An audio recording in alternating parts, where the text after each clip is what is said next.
Boa tarde, turma. Meu nome é Alana Costa Dias e eu irei iniciar o trabalho das modalidades das obrigações. A obrigação de fazer consiste em realizar uma atividade, uma prestação de serviços que é própria do devedor, para satisfazer a pretensão do credor. Esse vínculo gera a obrigação do dever de adimplir a prestação pactuada. Ou seja, pessoal, vamos dar um exemplo. O contrato de prestação de serviço de um pedreiro, de um marceneiro, de um pintor, se caracteriza como uma obrigação de fazer, que é diferente de uma obrigação de dar. Que a obrigação de dar, ela tem foco no objeto, não na prestação, não na atividade. A obrigação de fazer tem a prestação na atividade para poder realizar, para poder dar a coisa. É o fazer, dar, que esse dar, objeto, precisa do fazer. E é o fazer que é a obrigação, que são uma das modalidades das obrigações. Bom, como eu já dei um exemplo, uma prestação de serviço de um pedreiro, marceneiro, pintor, a obrigação de fazer divide-se em obrigação de fazer fungível e obrigação de fazer infungível. Agora veremos algumas características e diferença entre ambos. A obrigação de fazer fungível, vamos ler, é aquela em que a atividade pode ser realizada por terceiros, remete à palavra fungível, e não se exige-se uma qualidade própria do devedor. O artigo 249 do Código Civil preceitua que, mas antes de nós lermos, a gente vai dar um exemplo para melhorar o entendimento. Bom, Tício contratou, estabeleceu um acordo, estabeleceu um contrato com Mévio. E Mévio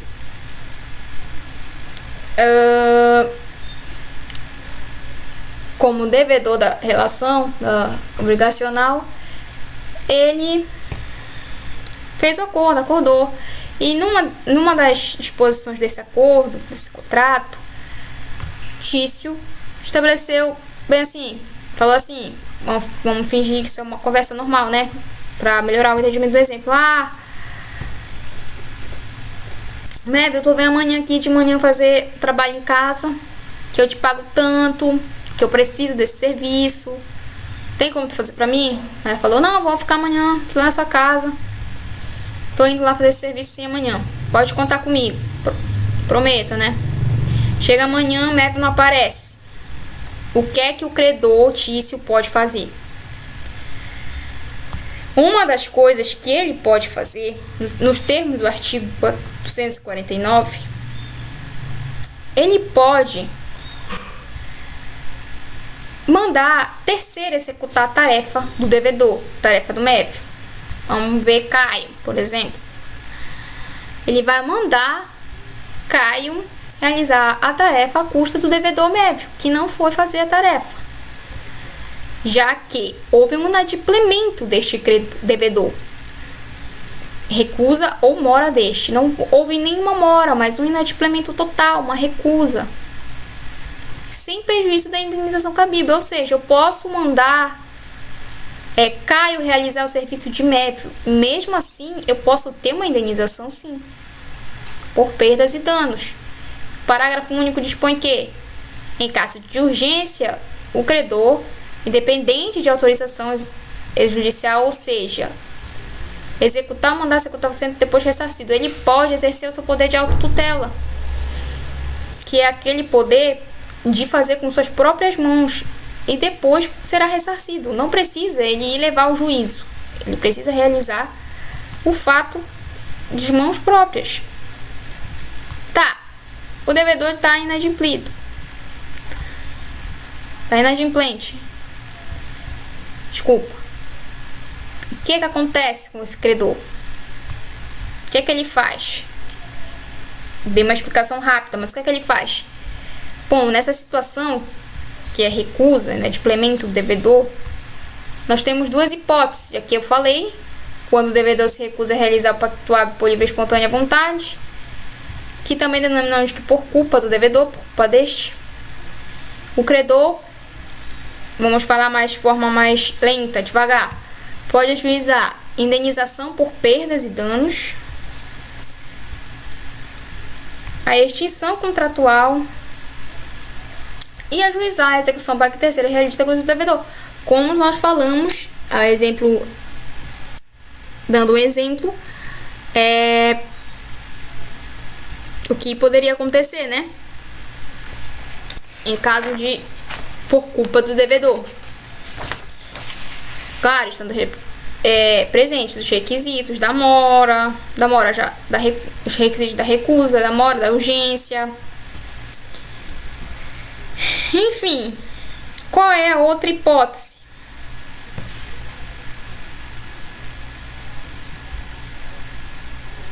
Qual é a outra hipótese? Nós já falamos da primeira hipótese.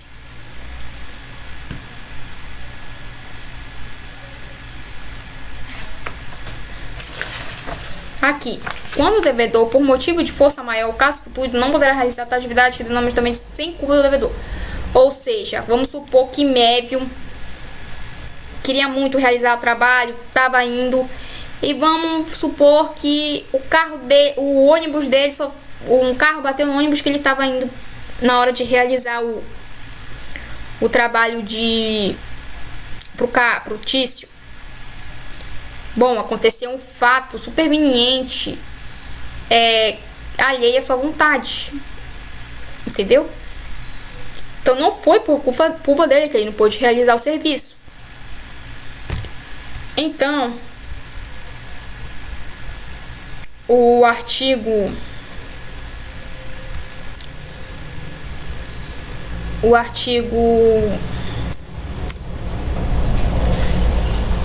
248. Se a prestação do fato tornar-se impossível sem culpa do devedor, resolve-se a obrigação. Se por culpa dele, responderá por redução. O que se entende por resolve-se a obrigação? Se entende que a extinção do contrato está prevista, sem direito do credor a perdas e danos, ou seja, não acontece nada, porque foi um fato superveniente. O credor não pode ajuizar nada, nenhuma ação de perdas e danos, porque foi um fato superveniente do devedor. E existe a obrigação de fazer infungível, obrigação intuito personae.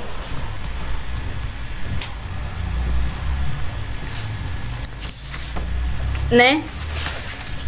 Ou seja, na obrigação de fazer infungível, a qualidade própria do devedor é primordial, seja pelas disposições contratuais confeccionadas, seja pelaquela em que exige qualidades especiais do devedor. O devedor seja implida por devedor determinado e não por terceiros, como na obrigação de fazer fungível.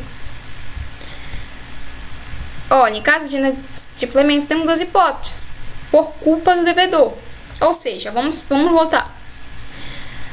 A obrigação de fazer fungível é uma obrigação personalíssima. Por exemplo, é uma pessoa exímia, muito boa em realizar determinado ato, que é capaz de ser insubstituível, seja pela questão contratual, não.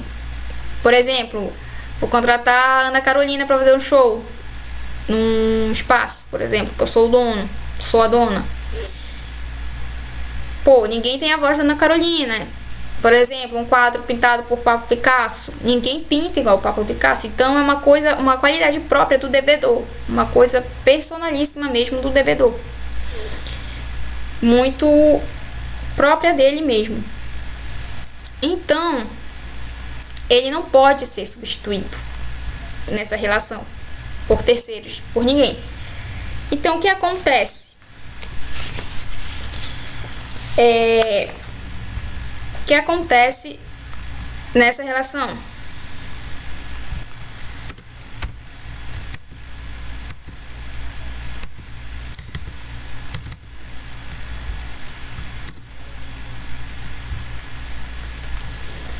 Bom, o que o credor, vamos fazer assim, pode ajuizar se essa pessoa que tinha um dever personalíssimo, uma obrigação personalíssima, não vai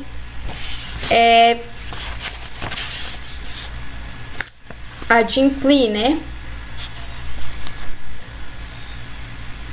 a sua prestação.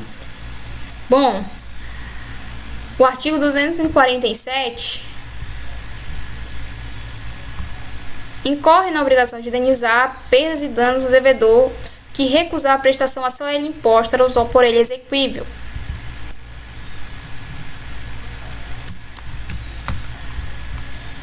Vou colocar aqui.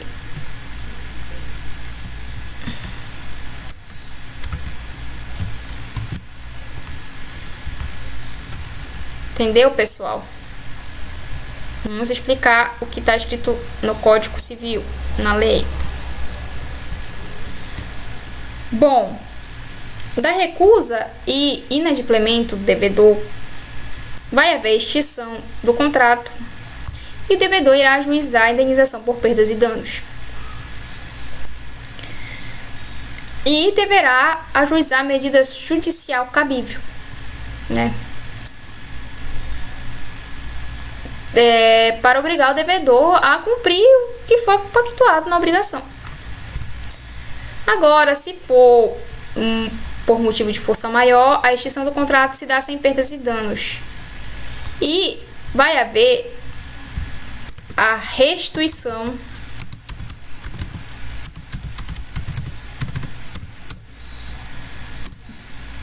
dos valores eventualmente pagos à parte contratante. Ou seja, no caso no caso de, por exemplo, Ana Carolina não foi no meu show porque ficou doente, ficou com a voz muito ruim. Não foi um fato que ela quis que acontecesse. Foi superveniente à vontade. Bom, é isso que acontece.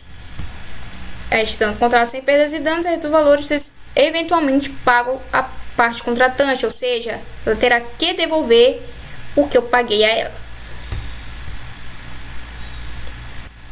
Tá. Da obrigação de não fazer.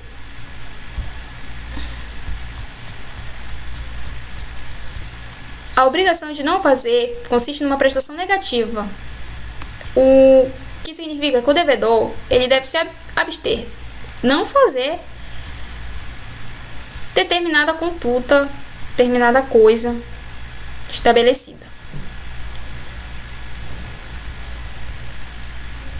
Bom,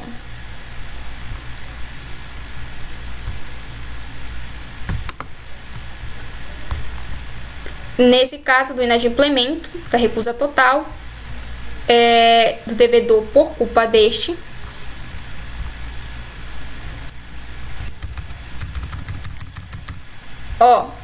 extingue-se a obrigação de não fazer, desde que, sem culpa do devedor, por caso fortuito ou força maior ou superveniente, se lhe torne impossível abster-se do ato que se obrigou a não praticar.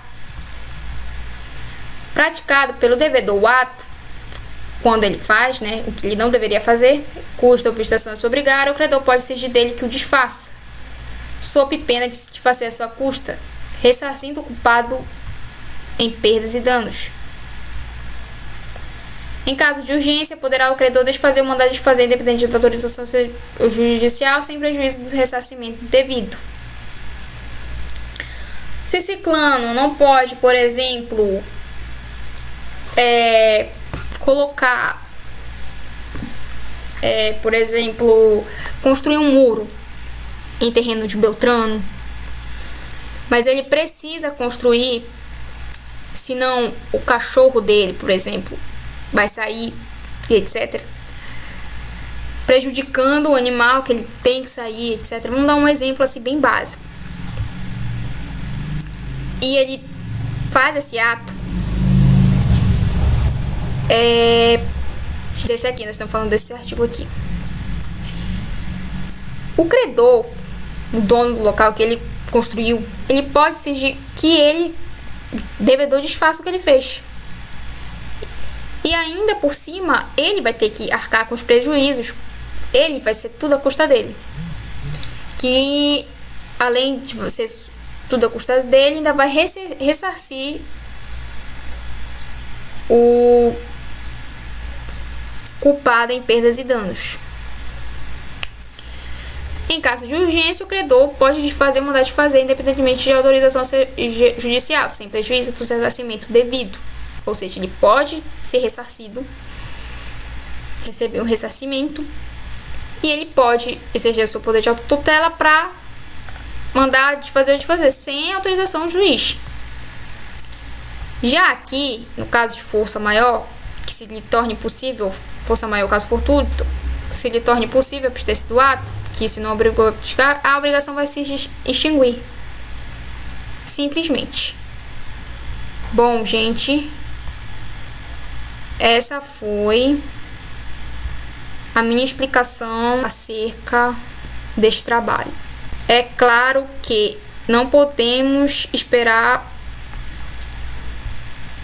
muitas coisas porque o tempo é corrido, mas nós damos o nosso melhor para a efetuação do trabalho. Espero que todos tenham entendido